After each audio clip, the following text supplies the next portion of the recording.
ఫలానా ఫలానా ఫలానా పరిస్థితుల్లోనికి సంఘం వెళ్ళిపోతుంది అనే ఒక భ్రమలోని, ఒక అపోహలోని ఉన్నారు. దేవునికి స్తోత్రం కలుగునుగాక. కానీ పరిశుద్ధ బైబిల్ గ్రంథము ఎప్పుడు సత్యమే చెబుతుంది.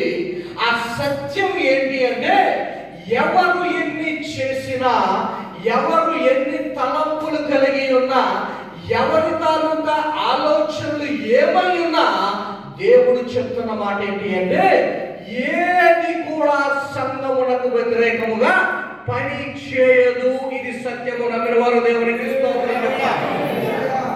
మరి ఏంటండి అంటే, ఎస్, బిల్డింగ్ ను ధ్వంసం చేయొచ్చేమో, కట్టడాన్ని కూల్చివేయచ్చేమో, కానీ ప్రభువు చేత కట్టబడుతున్న సంఘాన్ని ఎవరు ధ్వంసము చేయలేరు. నమ్మిన వారు దేవునికి స్తోత్రం చెప్తాం. మంచిది, ఇంత గొప్ప సంఘమును దేవుడు కడుతున్నాడు కదా. అసలు సంఘం అంటే ఏంటి? ఈ సంఘమును ఏ ఉద్దేశముతో దేవుడు ఎన్నుకున్నాడనే 3 ప్రాముఖ్యమైన సత్యాలను ఈ రోజు మనము నేర్చుకుందాం. మంచిది, సంఘం అంటే ఏంటి చెప్పండి. దేవుడు తన స్వరం